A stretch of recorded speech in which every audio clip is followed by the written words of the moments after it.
We appreciate every single one of you. We'd love to know what part of the world you are watching from right now. Let us know in the comments. Now let's dive into today's story, Chapter 1. The Stranger She Called Daddy. The backyard was crowded but quiet, just the kind of polite noise you get at suburban barbecues. Colby Rains stood near the grill, bottle of root beer sweating in his hand, nodding at conversations he was not listening to. His eyes were on his daughter, Ivy, who was giggling near the swing set in her pink sundress. Then he heard it.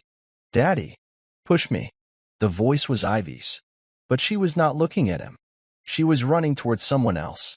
A man, tall, smug, white dress shirt open at the collar, turned around, arms wide open like he had been waiting for her. "Hey, princess," the man said, lifting her up like it was something he had done 1,000 times. "You ready to fly?" Colby's bottle nearly cracked in his hand. People were watching, smiling, laughing like it was nothing. But to Colby, the world had narrowed to that moment.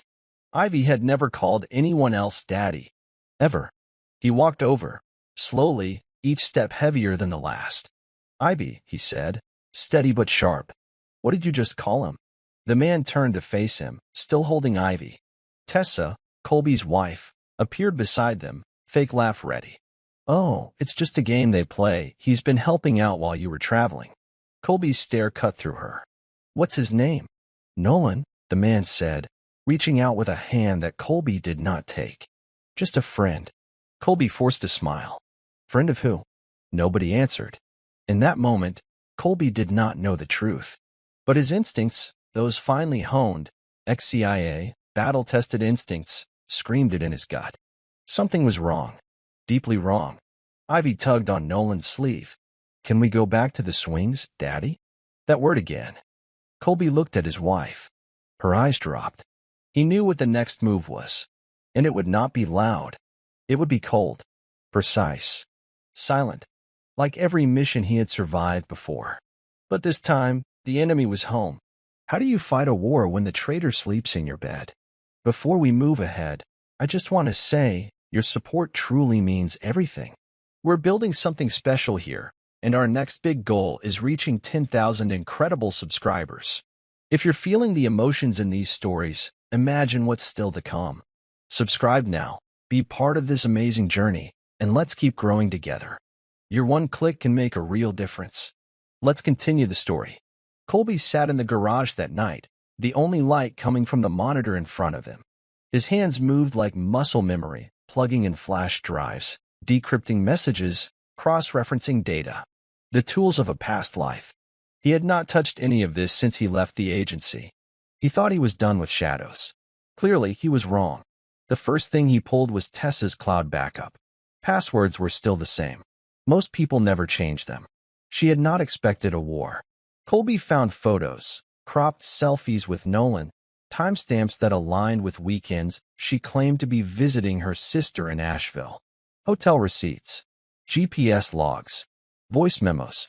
Then he found it, an audio file. Ivy's voice. "I missed you, Daddy Nolan." The sound cracked something inside him. But he did not let it show, not even to himself. Instead, he clicked on another file. This one was video. "Tessa," in a low whisper. "Colby is smart, but he only sees what I let him. Nolan says I just have to keep things steady for a few more months." He paused it, stared at her frozen face. This was no simple affair. This was a setup. Colby leaned back in his chair. The garage felt colder now. He could hear the clock ticking like a countdown. The door creaked open. Tessa peeked in. "Hey, you coming to bed?" He turned, nodded slowly. "In a bit." Her smile was automatic. "Okay." She left, and with her went the last illusion of innocence. Colby turned back to the screen, eyes locked. Now it was not just about betrayal. It was about control. He had spent his life protecting this country from threats. He never expected the real enemy would be sitting across the dinner table. The kid arrived in a plain manila envelope, no label, just like he requested. He ran the swab inside Ivy's cheek while she played with her Legos. She laughed and said it tickled. "You are making sure I am a robot or not," she joked. Colby smiled, but it never reached his eyes. He sent the sample overnight. For days later, the results came in. The paper was crisp. The numbers were clear. There was no need for interpretation. Probability of paternity, 0%. Colby sat still for several minutes. He read it again. Then again. It did not change. The paper stayed the same, even though the ground beneath him shifted. He put the envelope in a fireproof case and placed it under the floorboard behind his workbench. Not for protection, just for timing. He did not scream.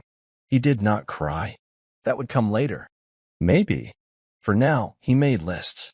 Names. Events. Evidence. Backups. Legal steps. Financial accounts.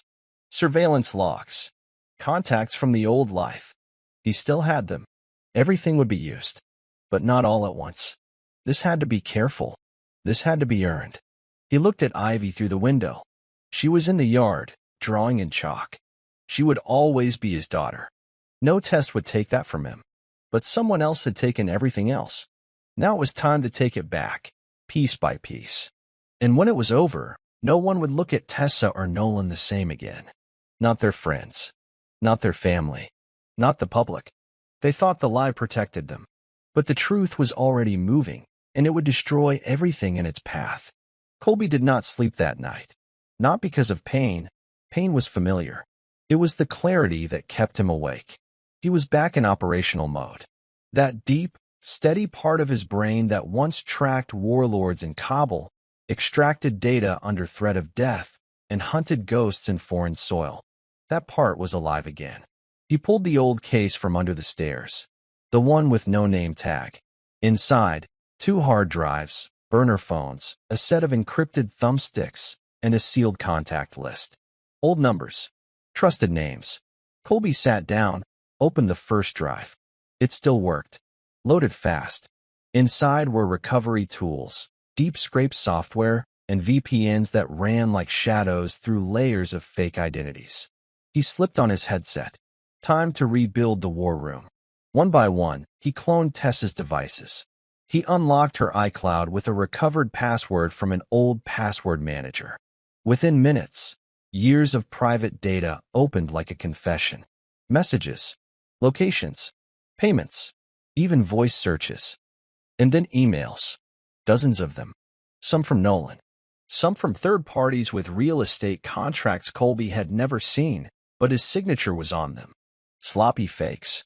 And one from a burner account linked to a name Colby had not heard in years, Vincent Murrow, a former black market broker the CIA once flagged for selling access to digital infrastructure. What did Tessa have to do with him?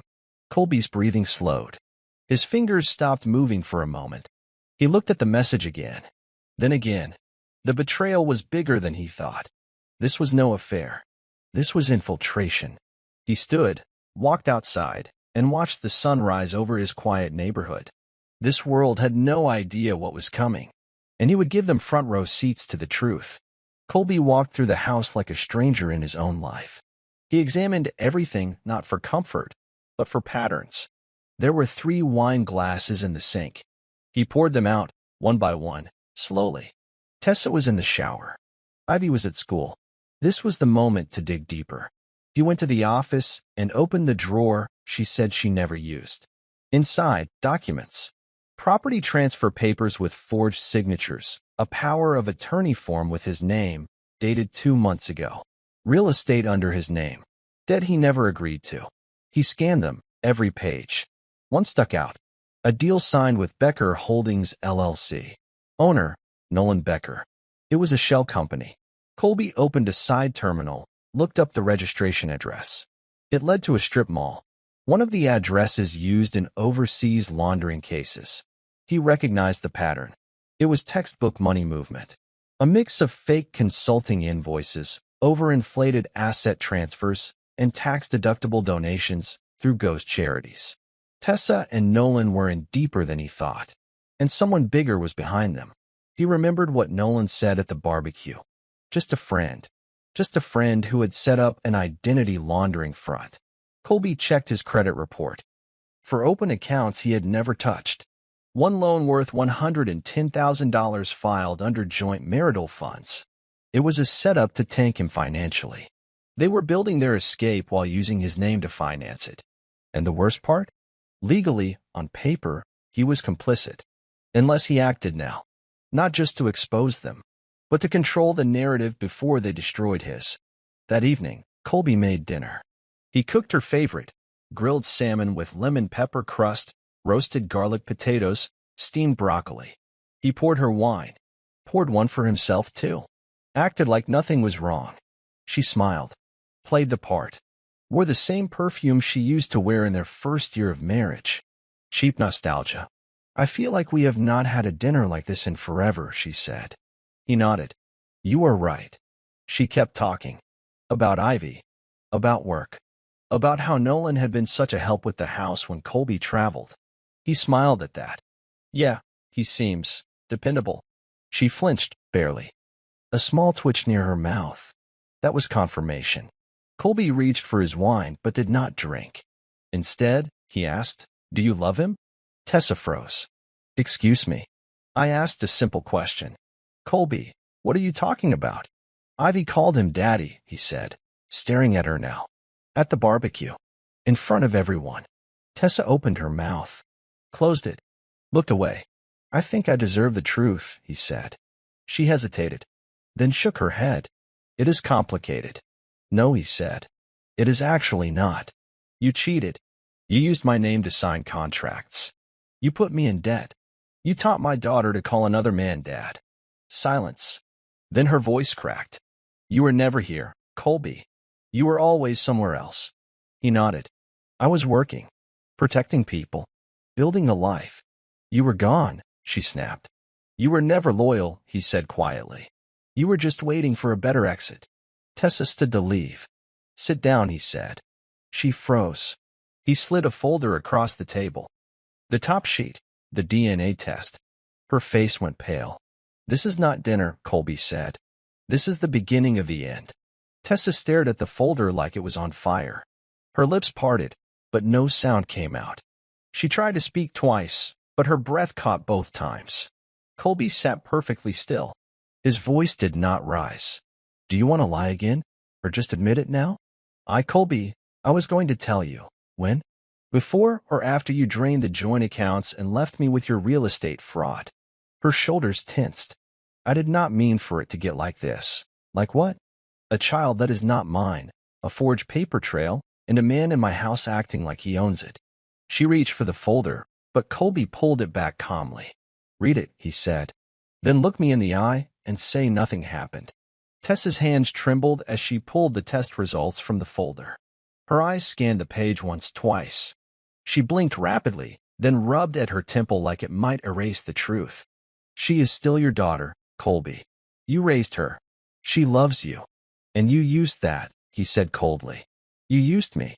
She sat down again, but her eyes were unfocused, like she was staring into the wreckage of something she thought she could control. Ivy never needed to know, she whispered. No, but you are going to learn something now, he said. You made this mess, and I am going to make sure everyone who helped you, every friend, every partner, every single person in that web, goes down with it. Tessa's head snapped up. You cannot do that. He leaned forward slightly, voice calm. You forgot who I was. She swallowed. This was not planned like that. Nolan he offered help. Money. He understood things you never did. Colby nodded slowly. Yeah, like fraud. And how to manipulate people. Then he stood, leaving the folder behind. Finish your wine.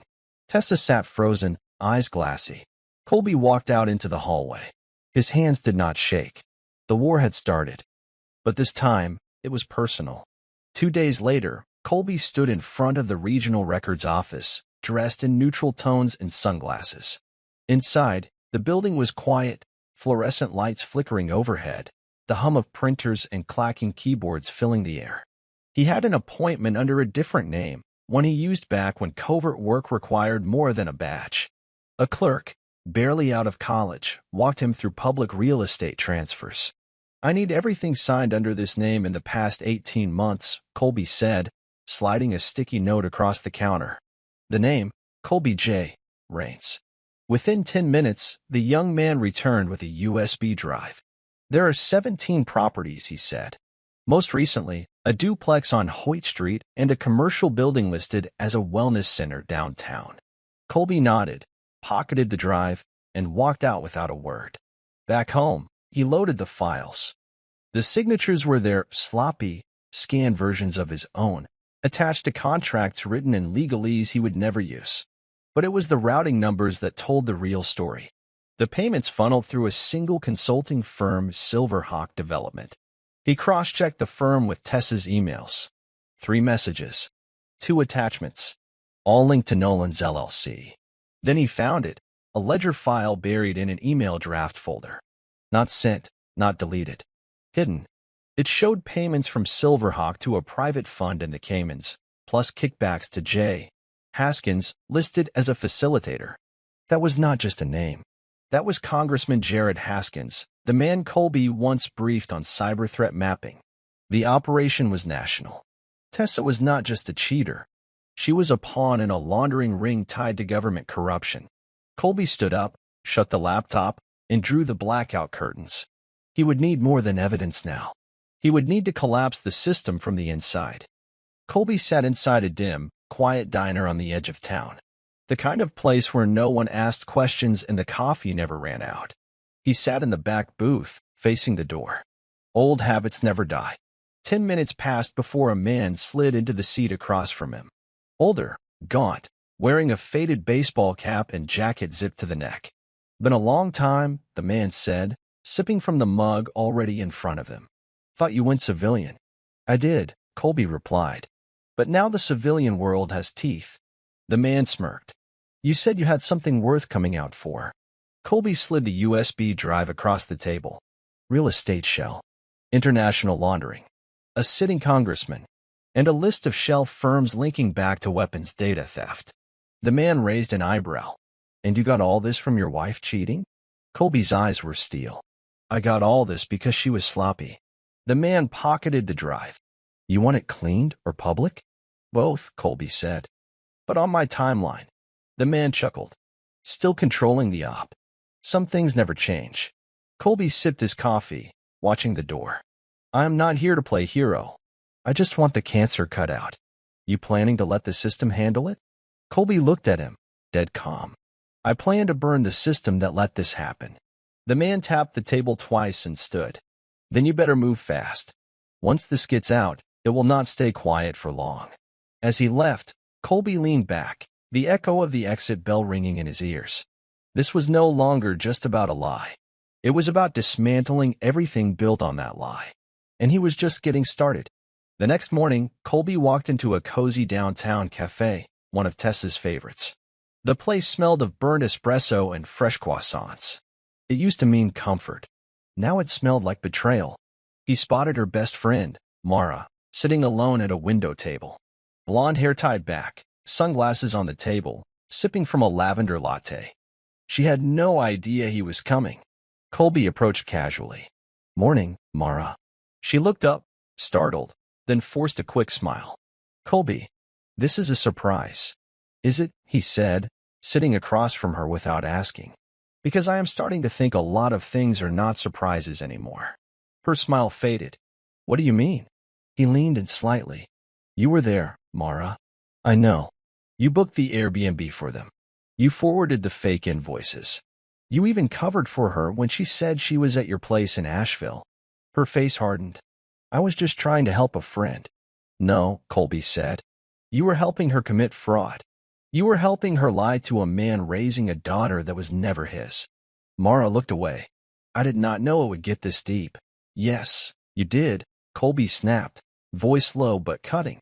You knew the moment you saw my signature on something I never signed. She paused, guilt crawling into her features.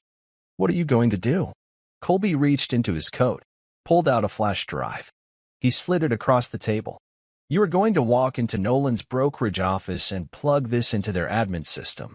Just open one file. That is it. Mara stared at it. What is on it? Proof. You are either a witness, he said, standing, or a suspect. He left her there, fingers shaking, guilt finally sinking in. Colby sat at his workbench that night, surrounded by paper. Not printed emails or bank statements, actual legal documents. Deeds, ownership transfers, business formation records. Each page told a story. Together, they formed a noose. The fake loan under his name was processed through a fraudulent escrow firm. Colby had tracked down the firm's real owner, a man who died in 2017. Everything after that was identity theft. He pinned photos to the wall. Tessa, Nolan, Mara, Congressman Haskins, two more names from the ledger, Clarence DeWitt, a shell company accountant, and Ruth Yanez, listed as a consultant. Both had connections to political PACs that received money from the fake real estate accounts. The wall looked like something from his CIA field days. Red thread connected them. But this time, it was not about weapons or targets. It was personal. Suddenly, a phone buzzed. A message from an encrypted number. Drive plugged in. File opened. No one saw me. M. Colby exhaled slowly. Good. It was time to let the system do what it never does on its own. Eat itself alive. He opened a private server and uploaded the entire case file. Every name, every shell, every falsified document. Once complete, the system would begin sending pieces of the puzzle anonymously to journalists, watchdog groups, and legal offices. But Colby was not done yet. He looked at Ivy's photo taped to the edge of the monitor. This was for her. Not just revenge, but protection. Because if they got away with this, she would grow up believing lies win. He would not let that happen. He closed the laptop. The match had been lit. And soon, every paper castle they built would burn. 3 weeks later, the courthouse lobby buzzed with low murmurs and shuffling feet. Colby stood in a charcoal suit, sharp, composed, holding a folder in his hand. Tessa arrived late. Her face was drawn, her eyes hollow. She wore a neutral pantsuit, her expression already defensive. Their lawyer greeted them both, but Colby did not look at her. He was focused on the door ahead, the one leading to courtroom 2B. Ivy's custody hearing. Inside, the judge was a woman in her early 60s, stone-faced, known for her zero tolerance on lies. Colby sat at the petitioner's table. Tessa sat across. Mr. Raines, you have requested full legal custody, the judge began. Yes, Your Honor, Colby said clearly. I have filed supporting evidence of paternity fraud, identity forgery, and documented financial manipulation under my name. The judge raised an eyebrow. Do you have proof? Colby stood and walked to the bench. He handed the folder over. Inside, DNA results, notarized bank statements, time-stamped audio clips, and screenshots of messages between Tessa and Nolan, discussing Colby like he was a problem to solve. Tessa's lawyer stood, already rattled. Your Honor, we believe this is excessive and emotionally motivated. The judge cut him off. Do you dispute the DNA results? Tessa looked down. Silent. No, the lawyer said quietly. The judge turned to Colby. Despite not being the biological father, you still wish to take full responsibility for the child? I raised her.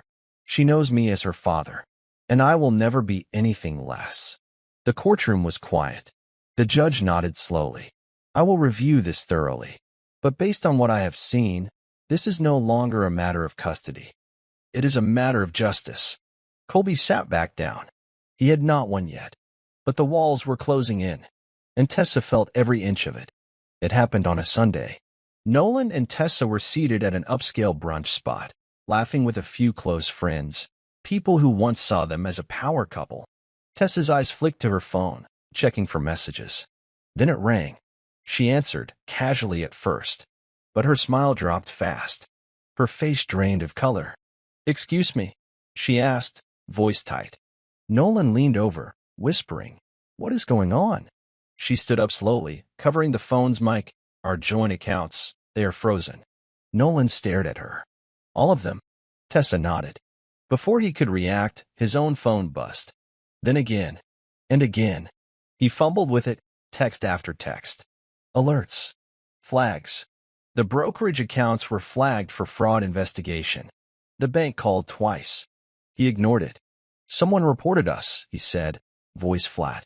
Tessa's voice dropped. It is Colby. You told me you would not go this far, Nolan snapped. You told me you were clean. She shot back. All around them, People had started to stare. Colby, miles away, was watching the chaos unfold on live traffic cams and public records. The freeze order had been executed through anonymous tips backed by real evidence. It was the first visible crack. Not loud, just precise. Measured destruction. He watched Tessa walk out of the restaurant, her heels clicking too fast. Nolan followed behind, looking over his shoulder like someone might grab him. Colby sat back in his chair, sipping coffee, relaxed. This was only phase one. The paper was burned. Now came the people. 2 days later, the first arrest came. Colby watched the news quietly from his living room. Ivy was asleep in the next room. He kept the volume low. Breaking: Nolan Becker, CEO of Becker Holdings, arrested for real estate wire fraud and falsified financial reporting.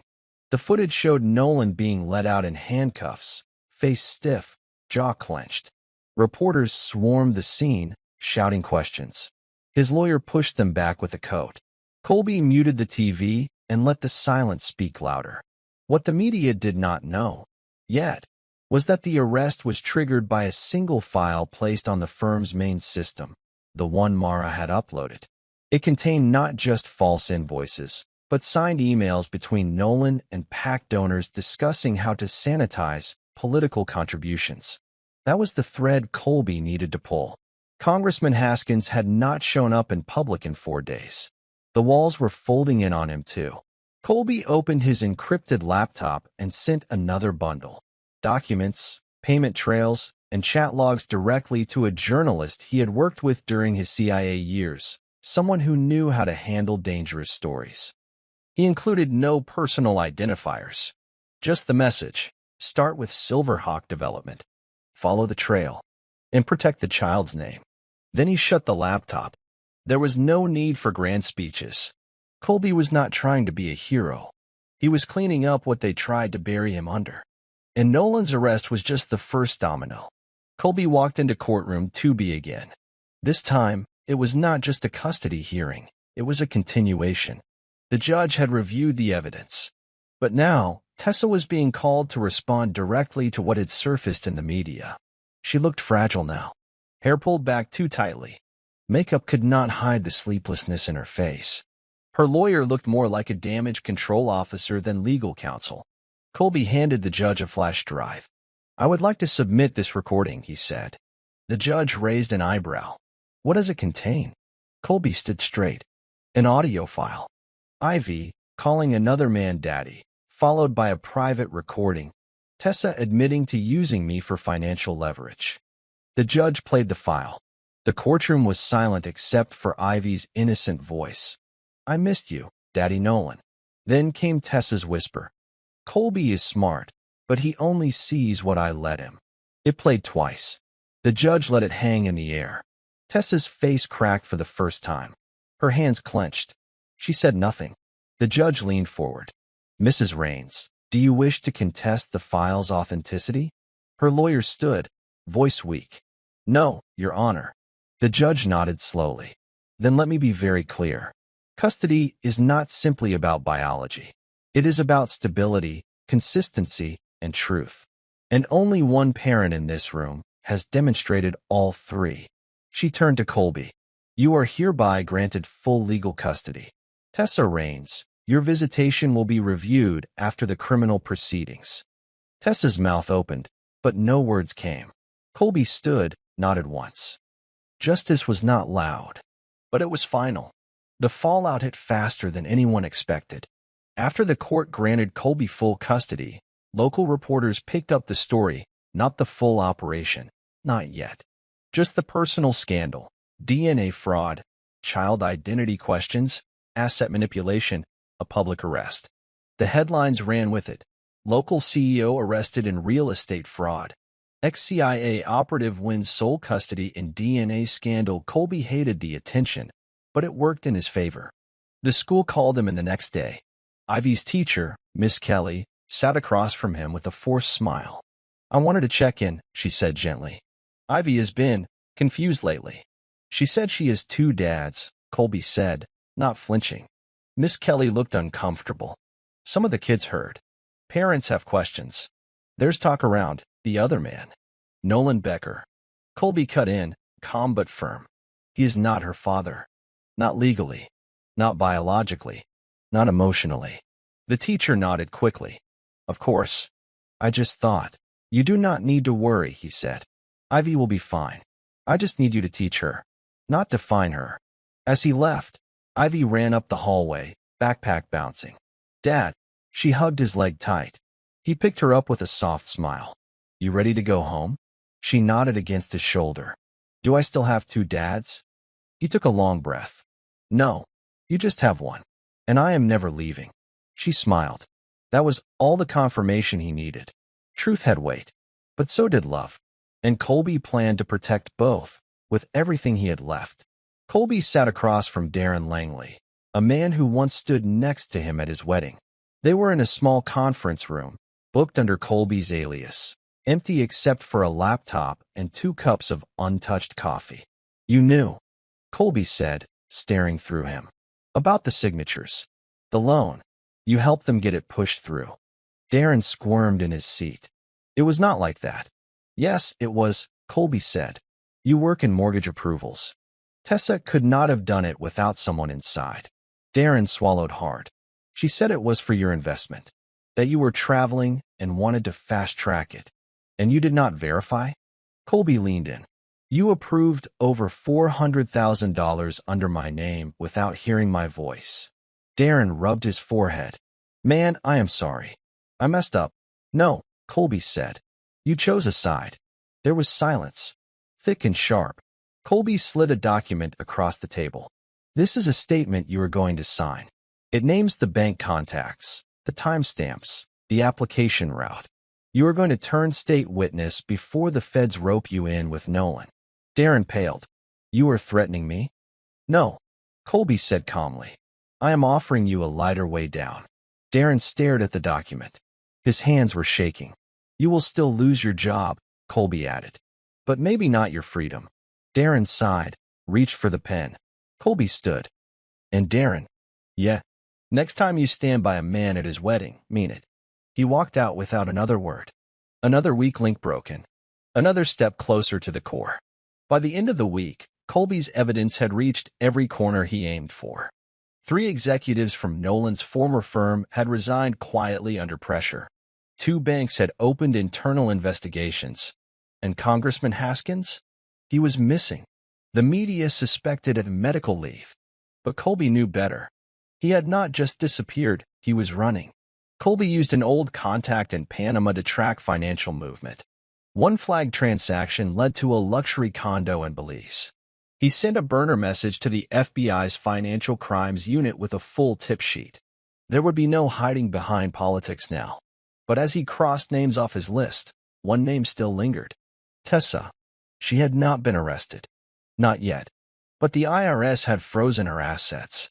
The real estate licenses were under review. Her social media was gone. Her reputation ruined. Still, she walked free. That night, she called. Colby let it ring, then answered on the final tone. I want to see Ivy, she said quietly. You lost that right, he said. She is still my daughter, Tessa insisted. No, Colby said, voice cold.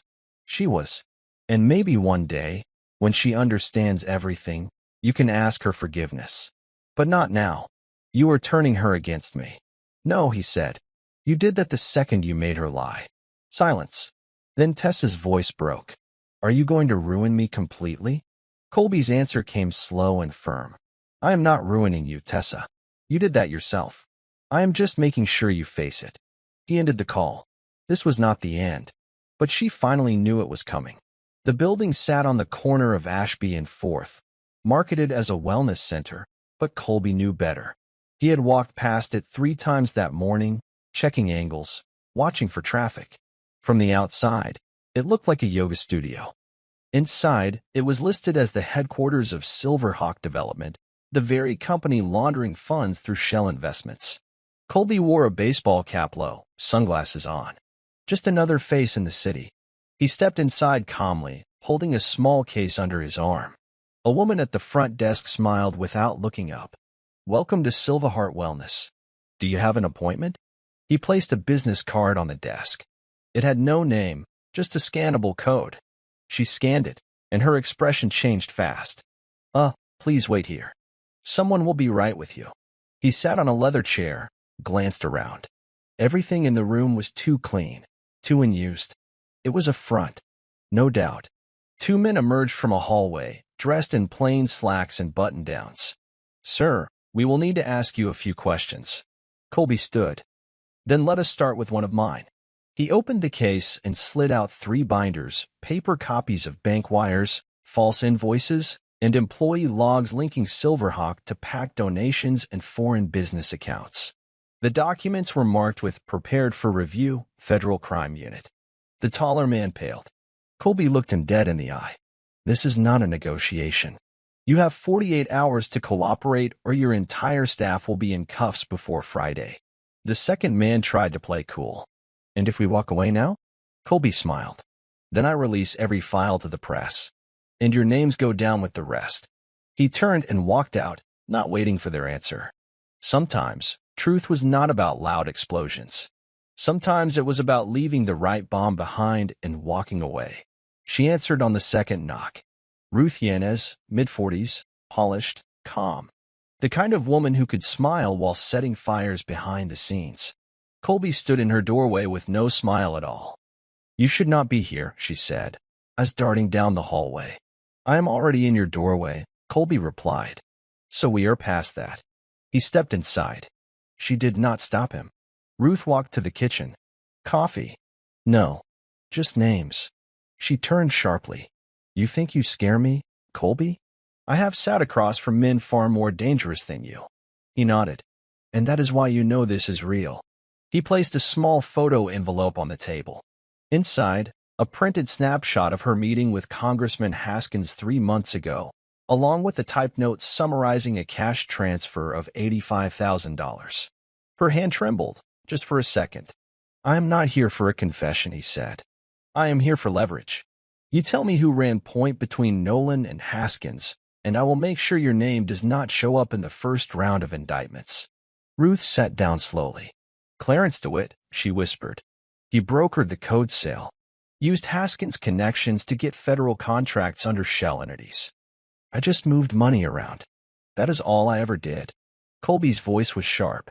"That was enough to make you complicit." Her eyes locked on his. "And what about your wife?" Colby did not blink. "She gets what she earned, just like the rest of you." He stood, opened the door, and paused. "You have 1 day. After that, your name goes in the file." Ruth sat at the table in silence, the envelope still in her hands. For the first time, she looked afraid.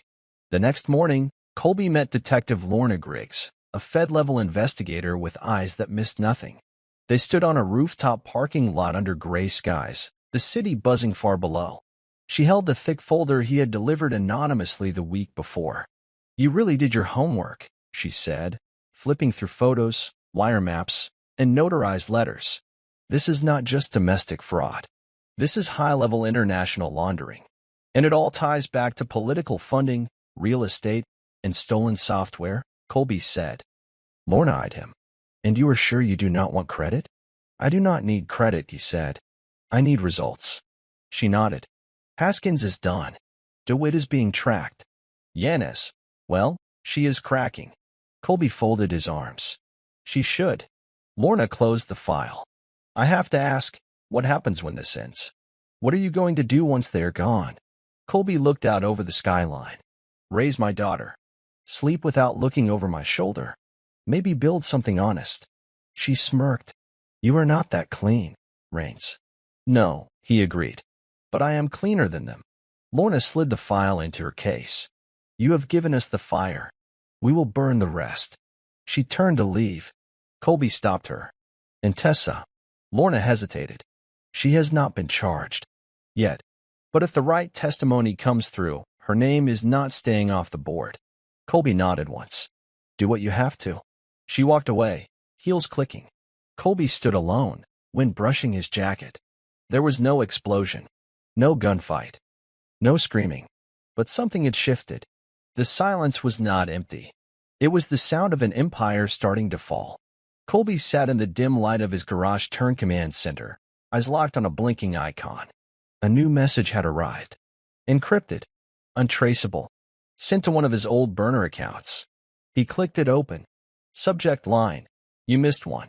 Inside, a single PDF attachment. He opened it, expecting another bank record or surveillance log. Instead, it was a declassified CIA fragment, one he had personally submitted nearly 6 years ago. Top-level encryption tech. It had his watermark, his project ID. But something was wrong. There was a second signature at the bottom. Tessa Raines. He stared at it, unmoving. Tessa had access to that data, but only through him. She had asked innocent questions back then. What are you working on? Why do you double encrypt that folder? He never imagined she had copied the files. He clicked through the rest of the document trail. There it was, his own software being rerouted through Monarch Systems, a ghost corporation. They had weaponized his code. Not for espionage, for profit. Real estate, donations, offshore accounts. It was all a cover. The real money was in digital access. Privileged government-level code leaked through marital trust. She had used love to steal national security. And now that he was exposing the front end, someone in that network wanted him to see the back end. Colby leaned back, chest tight. This was not just betrayal anymore. It was treason by proxy. The message had a closing line. You exposed the money. Now expose the mind behind it. Haskins is not the top. He is the bait. Colby closed the file. Everything he thought was the truth. It had just been the first layer. The war was deeper now, and the stakes were national. That evening, Colby knocked on Tessa's apartment door. She opened it slowly, guarded. What do you want now? He held up a tablet. I want you to tell me the truth about Monarch Systems. She froze. Her lips parted, then closed again. She stepped aside, wordless, letting him in. Colby walked to the center of the room, dropped the tablet on the coffee table. On the screen, their old home network logs, side by side with upload timestamps to Monarch server. A perfect match. Tessa sat down like her knees were folding in. I was just supposed to copy files, Colby. They told me it was temporary. That it was a legal back channel for contract vetting. Who told you? He interrupted. She looked up, tears welling. Nolan. And someone from D.C. I never met in person. He called himself Caldwell. He said it would help make up for everything. Colby's jaw tightened. You sold off CIA-level encryption. You risked national infrastructure for what? A beachfront condo? Ivy's tuition? She buried her face in her hands. I did not know it would go that far. You knew enough to lie. I loved you, she whispered. He laughed once short, bitter. You loved access. You loved control. She looked up, furious now. You were never here. You were a shadow in your own life, Colby. You married the agency, not me. And you married opportunity, he said coldly. Silence hung between them. Finally, he stood. This is your chance. Turn yourself in. Or when this goes public, you go down with them. Tessa did not respond. She just stared at the screen, watching her entire world uncoil. Colby walked out. This was no longer just personal. It was a mission, and the target list had changed. Colby flew to D.C. using a forged identity he kept alive for years, a fallback from his field days. He landed, moved fast, and by nightfall, he was inside a borrowed surveillance fin 2 blocks from an address connected to Monarch Systems. It was a brownstone near Logan Circle. Nothing flashy. That made it dangerous. He scanned through thermal imaging. 2 occupants. One on the top floor. One in the study. He ran the name, Martin Caldwell.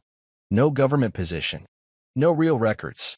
But attached to 3 lobbying firms, 2 foreign charities, and 1 classified CIA blacklist. Colby grinned without humor. He knew what Caldwell was, a handler without a badge. The kind who moved funds, not guns. Quietly kept operations off-book, even when they started in someone's kitchen. He activated the mic on his drone, hovering silently near the second-floor window. Inside, Caldwell spoke on the phone. Raines is sniffing too close. We need to pull back exposure. Shut down Silverhawk. Repackage under a new name. And if he talks, well, leak his CIA record. Make him look unstable. Colby recorded every word. He tapped a message into his secure channel and hit send. Surveillance file ready. Caldwell confirmed. Recommend join op. I will handle the bait. He shut the laptop and stared out the windshield at the unlit building. They thought he was chasing personal revenge. They had no idea. He was setting the trap. And now, the people who once operated in silence were about to face public exposure under floodlights.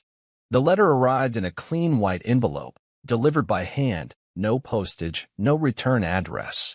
Colby opened it with steady fingers, already knowing what it was. Petition for divorce. Filed by Tessa Raines. Grounds: irreconcilable differences. He stared at the page for several seconds, unmoved. Then he smirked. Not because it hurt, but because the timing was desperate.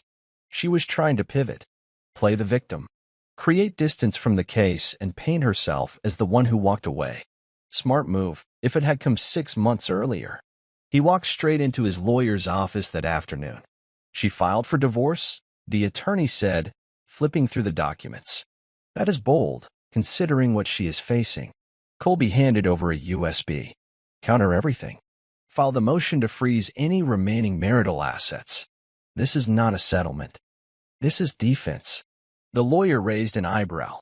She is trying to beat the system. She is about to learn, Colby said. I built the system.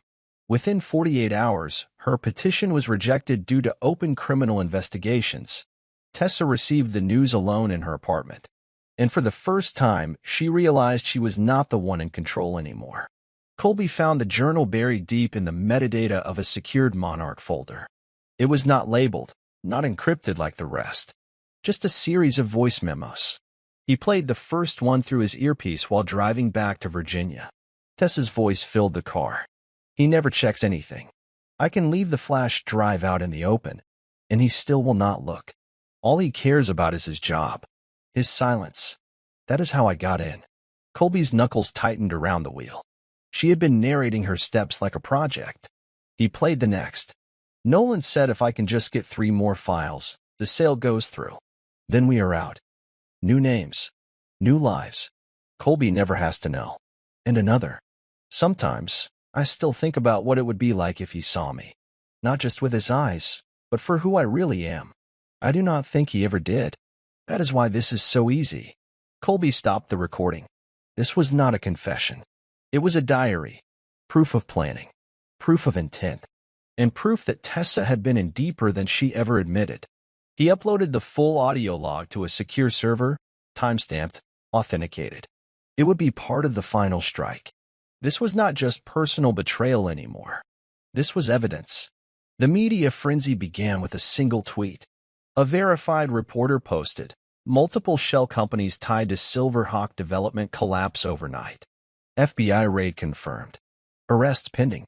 Within hours, it spread like wildfire. News vans flooded the streets outside Silverhawk's former office. Employees were escorted out under federal watch. Files were seized. Phones confiscated. One of the executives, a smug man named Torrance, was caught on camera screaming at agents. I have rights. Colby watched it from home, the screen's glow casting hard shadows across his face. He made a private call to Detective Griggs. Do not forget Clarence DeWitt, he said. He is still in play. We already picked him up, she replied. He flipped in 2 hours. Named everyone. And Haskins? Colby asked. He is next. Colby ended the call. Outside, Ivy played in the yard, chalking flowers onto the pavement. He stepped out, sat beside her. She looked up with a grin. Did they catch the bad guys? He nodded. Almost all of them. She smiled, then went back to drawing. Colby watched her for a moment. The empire was falling. But the world he was building now, that was what mattered most. They reconvened in courtroom 2B under full security. Not for custody this time. For evidence review. Tessa sat at the defendant's table, flanked by 2 federal attorneys. Her expression was hollow. Lipstick wiped off. No jewelry. Hair pulled into a low bun like she had stopped pretending. The judge looked serious. We have received a new submission. Audio files. Personal voice memos from Mrs. Raines' private device. Confirmed as authentic. Colby did not look at her. He just listened. The courtroom played Tessa's own words, echoing. If I can just get 3 more files, the sale goes through. Colby never has to know. Her attorney stood. These were never meant for anyone. This is a violation of privacy. The judge cut him off. These are recordings of a criminal plan, and they directly support the federal case. Colby finally spoke. I do not care what she meant them for. I care what she did, and what she cost. The judge nodded slowly.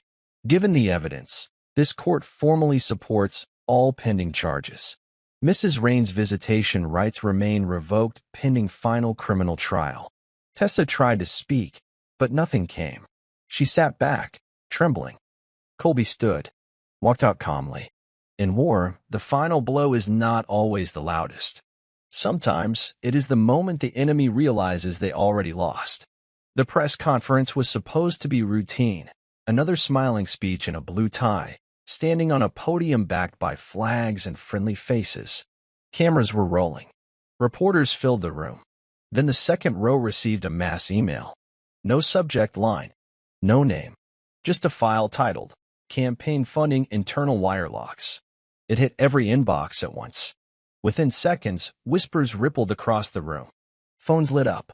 One reporter stood mid-sentence.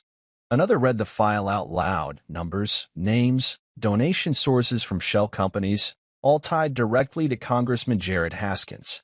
A journalist shouted from the back, care to explain the $2.6 million routed through DeWitt Consulting last spring? The room cracked. Haskins froze. Aide to his left leaned in, whispering frantically. More questions followed. Louder. Sharper. Did you authorize the contract with Monarch Systems? Who was Martin Caldwell to you? Were you aware of Nolan Becker's indictment before your last vote on housing reform? The cameras caught it all, his sweating face, the breaking of composure, the visible panic. He walked off stage. It did not matter. Within the hour, 4 news outlets ran the story. Haskins exposed, corruption in tech, real estate, and defense. By midnight, he resigned. No speech, just a press release. Colby watched it alone, sitting in the quiet. He did not cheer. He did not smirk. He just crossed another name off the list. The powerful were falling, one file at a time. Nolan tried to disappear. Private charter to Costa Rica. Rented under a false name. Cash transfer through an unregistered crypto wallet. Colby was already 10 steps ahead. He had flagged Nolan's passport weeks ago, after planting evidence through a mirrored IP node Nolan had unknowingly connected to. The plane never got clearance. Homeland Security boarded before the jet even warmed up. Nolan was dragged off the tarmac, screaming about political setups and international harassment. It was all caught on camera by a freelance journalist tipped off in advance. The footage went viral. Disgraced broker arrested on runway. Connection to federal laundering op exposed. In lockup, Nolan tried to cut a deal. But he had nothing left to trade. Everyone had already turned. He sat in a federal holding cell, empty-eyed, facing 25 years minimum. His empire was gone, and all he had left was a concrete bench and the sound of truth closing in. Colby received the arrest report with one word stamped at the top. Complete. He deleted it. And then he picked up Ivy from school. She jumped into his arms. What did you do today? She asked. He smiled. Just clean something up. The invite arrived in gold foil. A private gala hosted by the Beck Foundation, a wealthy nonprofit tied to one of the smaller PACs involved in the laundering scheme. It was supposed to be their clean slate, a way to restore image, pull in donors, and bury scandal. They had no idea Colby had already infiltrated the planning committee under another name. He stood near the bar in a black suit, quiet, unnoticed, eyes scanning the room. Tessa arrived with a lawyer on her arm. Hair done, smile polished. She looked healed, like the damage had been dressed and painted over. She did not see him yet. On the other side, Ruth Yanez circled donors, pretending none of it ever happened. Cameras rolled. Laughter echoed. And then Colby walked to the stage. Unannounced. Calm. Confident. The room quieted in slow waves. Good evening, he said into the mic. My name is Colby Rains. I am not a donor. I am not a speaker. But I am the man whose life was almost destroyed by the people in this room. Gasps. Whispers. Tessa's wine glass slipped from her fingers and shattered on the floor. Colby reached into his jacket and pulled out a single tablet. This is a real-time broadcast link.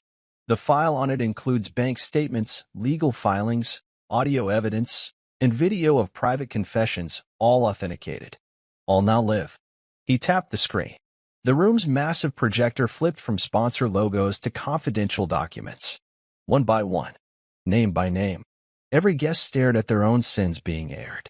He looked down at the crowd, no smile, no emotion. The truth is not always a whisper, he said. Sometimes it needs a room like this. And then he walked off stage. Behind him, glass reputations cracked under the weight of truth. The stream went live on 3 major platforms. By morning, over 4.2 million views. Colby's video, cut sharply with visuals, audio logs, and sync timelines, had gone from expose to evidence. Social media erupted. Comment threads exploded. And mainstream media had no choice but to cover it. The rated gala, corrupt donors exposed live in real time. Some tried to discredit him.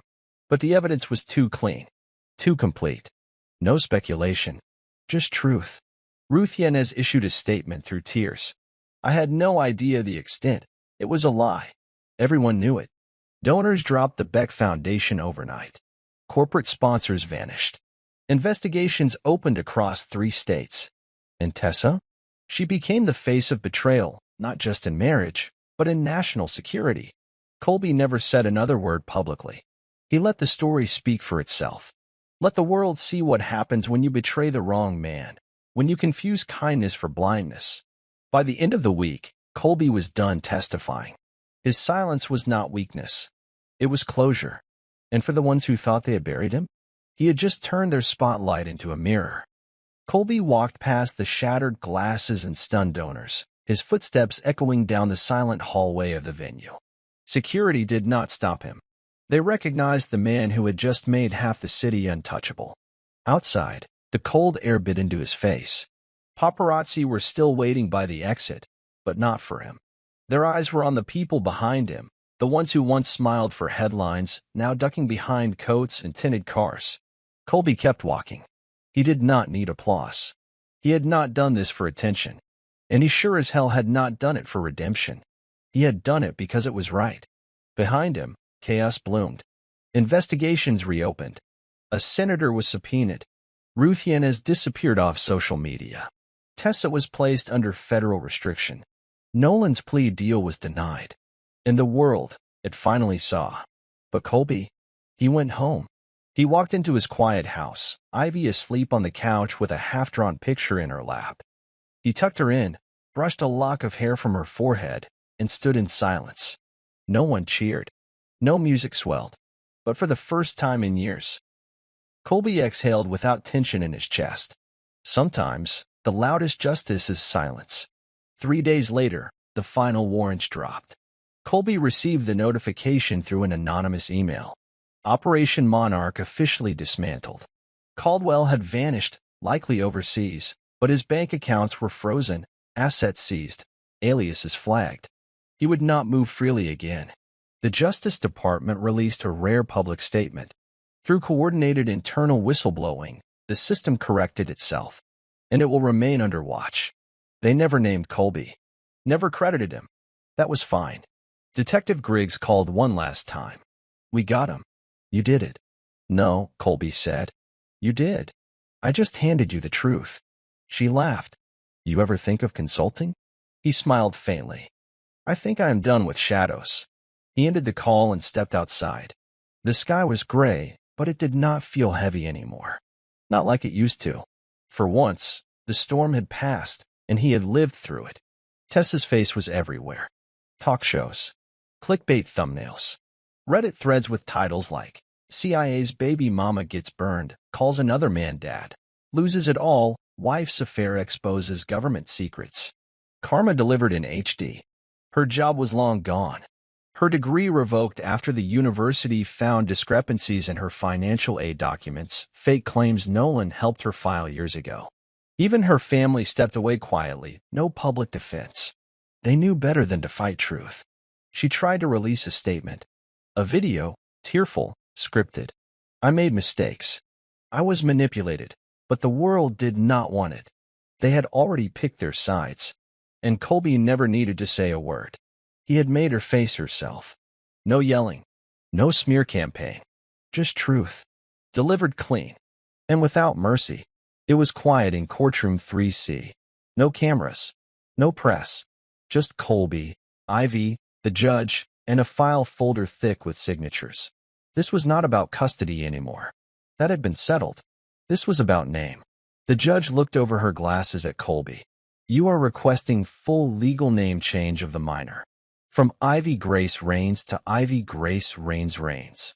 Colby smiled. She picked that herself. The judge smiled too. Unusual, but sweet. She turned to Ivy.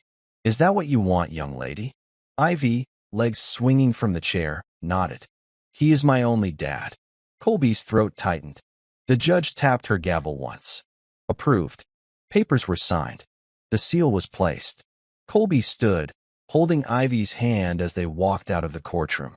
A new name. A clean start. Not erasing the past. Just not letting it win. It was over. The federal prosecutor stood in front of the mic, flat voice reading off the final outcome. Tessa Raines will serve 28 months in federal custody, followed by probation. Charges reduced in exchange for cooperation and full testimony against Martin Caldwell, Nolan Becker, and other parties within the Monarch Systems network.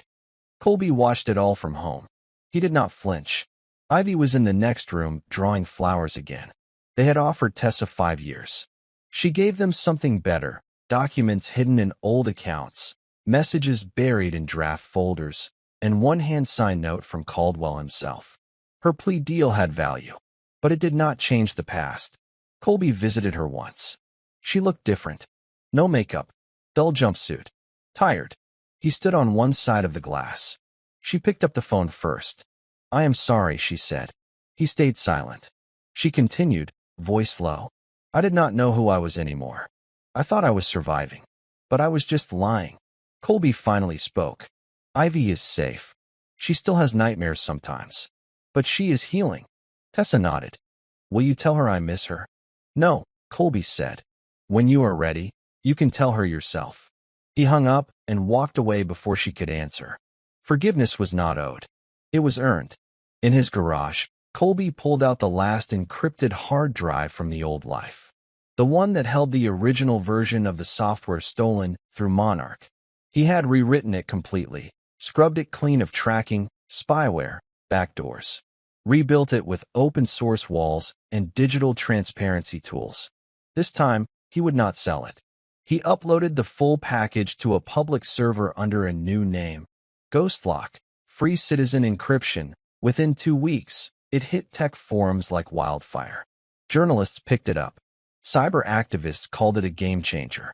Government eyes stayed quiet, but Colby saw the download stacking. He did not put his name on it. He did not need to. The people it protected, that was his reward. The software they tried to sell for millions? Now free. And unbreakable. The letters came once a month. Tessa wrote them from prison, clean handwriting. No return address on the outside. Just Ivy's name in soft ink. Colby stacked them in a locked drawer. He never opened them. Not out of anger. Out of discipline. He would let Ivy decide when, if those pages mattered. If those words were ever needed. For now, she did not ask. And Colby did not offer. Sometimes, love meant silence. And sometimes, silence was the safest way to protect a child's heart. The cabin sat in the Colorado woods, just like he remembered. Colby's father had taken him there as a boy, off-grid, quiet, peaceful. Now, decades later, he brought Ivy. She helped unpack groceries, her boots crunching leaves on the porch. Inside, there was no Wi-Fi, no TV, no signals, just firewood, old books, and space to breathe. They cooked over the stove, played cards by lantern light, slept under heavy blankets. One night, Ivy asked softly, "Are you still mad at her?" Colby looked into the fire for a long time. "No," he said. "I just remember better now." She nodded, leaning into him. In the silence, There was no anger left. No heat. Just the warmth of stillness. Peace is not forgetting. It is remembering without bleeding. The courthouse was quiet that morning. Just a few people in line, a sleepy clerk behind thick glass, and the smell of fresh paper and printer ink. Colby stood with Ivy beside the records office door, holding a manila envelope close to his chest. Inside were the finalized adoption papers. Not custody, not temporary care. This was permanent. The clerk looked over the documents, tapping on her keyboard with soft clicks. Name change and legal guardianship confirmed, she said. Do you want the new certificate mailed or printed? Printed, Colby replied. She disappeared behind a door. Ivy stood on tiptoes, peeking at the forms. So what does this mean? Colby knelt down beside her. It means no matter what happened before, from today on, the world knows what we already knew. She tilted her head. What's that? That you are mine, and I am yours. The clerk returned with a thick sheet of paper. Ivy Grace Rains. 2 names, both earned. Colby handed her the paper. She stared at it like it was magic. Looks weird, she giggled. But kinda cool. It is exactly right, Colby said. They walked out into the sunlight, the wind brushing against their faces. He did not feel like a spy anymore. Or a soldier. Just a father who had finally taken his daughter home, fully, freely, and without a shadow left behind. Back home, Colby opened the attic for the first time in months. Boxes sat in the corner, files, drives, field gear, the old burner phones, and surveillance backups he no longer needed. All labeled, sealed, stacked in order. The war chest. He stood still for a moment, then grabbed a large bin and started emptying it. One by one, he dropped the tech into it. The recording devices, the encrypted drives, the tools of exposure. He was not deleting the past. He was retiring it. Downstairs, Ivy was decorating the living room for Halloween, cutting shapes into orange paper. Do you want to hang ghosts? She called. Colby smiled faintly. No ghosts in this house. He tossed the last encrypted laptop into the bin, shut it, and carried it down the stairs. Later, he drove to a disposal facility. He watched everything vanish into a secure shredder, no fanfare, no turning back. When he returned home, Ivy had hung a hand-drawn sign on the front door. No secrets allowed. He stopped and stared at it for a long second. Then he stepped inside, a quiet peace wrapping around him. The house felt lighter. No more watching over his shoulder. No more wars inside the walls. Just life. Just them. Months passed. Ivy grew taller. Smarter. She started asking questions, not just about school or games, but about the world. About justice. About people. Colby answered honestly, always careful, never bitter. He did not hide the truth, but he never weaponized it either. One day, she sat beside him on the porch, legs swinging. Do people always pay for what they do? She asked. Colby looked out at the trees. No, he said, but sometimes you get a chance to make sure they do. And when you get that chance, you take it. Not to hurt them, but to stop them from hurting anyone else. She nodded slowly, thinking, did Mom hurt other people too? Colby looked down at her. She hurt herself more than anyone. But yes, her choices had a cost. Ivy leaned her head on his shoulder. Then I am glad you stopped her. Colby swallowed the lump in his throat. The sun was setting, casting golden light across the porch. Inside, a letter from the Justice Department sat on the kitchen counter, thanking him for his anonymous work. The public would never know. But the reforms, the resignations, the new safeguards in place, they all carried his fingerprints. And someday, Ivy would understand it all. But for now, he let her rest against him. Because some truths do not have to be spoken. They just have to be lived. The cabin's air was crisp with winter coming in early. Ivy sat at the old wooden table, sketching in her notebook, the wood stove crackling behind her. Colby watched from across the room, sipping coffee, a blanket over his lap, not from weakness, but from comfort. Everything felt still. No sirens. No calls. No code to crack or file the trace. He had stepped away from the battlefield, and for once, nothing followed him home. On the shelf sat a simple black notebook, his personal log of the entire Monarch operation. Sealed. Dated. unpublished. He had no plan to release it. Not yet. Maybe one day, when Ivy was older. When she was ready to understand how close they came to losing everything and how one choice, one truth, saved them. She looked up from her drawing. Dad, yeah. What if one day, I want to be like you? He smiled, not the kind that fades quickly, but the kind that lives deep in the chest. Then I will teach you everything, except the mistakes. She nodded, thoughtful. They ate dinner by lantern light. No phones, no distractions, just stories, jokes, laughter. And when Ivy fell asleep on the couch under a thick quilt, Colby carried her to bed, tucked her in, and whispered, "You were the only mission that ever really mattered." He turned off the light. Outside, the wind moved gently through the trees. And for the first time in years, the man who once knew every exit, every threat, every lie, closed the door behind him without fear. Spring came slow, but it came. Colby walked the garden with Ivy one morning, helping her plant sunflower seeds in the soil. She giggled as she pressed them down with small hands. "Will they really grow that tall?" "Taller than you," Colby said. "But only if you take care of them." "I will," she said with certainty. A car drove past slowly down the dirt road. Just a tourist. They waved. He waved back. No one recognized him anymore. The man in the headlines was gone. The storm was over. What remained was a father, a protector, a survivor who chose healing over hiding. Later that day, Ivy asked, "Do you ever miss it?" Colby paused. "What?" "The old life." He looked out over the mountains. "No, I remember it, but I do not miss it, because I got the better ending." She smiled. "Because we won?" He shook his head. "Because we did not lose ourselves to it." That night, Colby placed a final page into a wooden box, a photo of him and Ivy standing in front of the courthouse, her new name printed below. He locked it, then turned off the lights. The story was over, but the lesson would live longer than the lie. Final moment. Let the viewers feel it. What would you have done if you were in Colby's place? Would you go as far for the truth? Or walk away before it destroyed you too? Drop your answer in the comments. I really want to know how you felt watching this story unfold. And hey, if this story hit something deep, if it made you feel, made you think, or made you question the power of karma and justice, then do one thing. Hit that like button gently. Subscribe if you want more stories that are bold, brutal, and unforgettable. And most importantly, take care of your truth.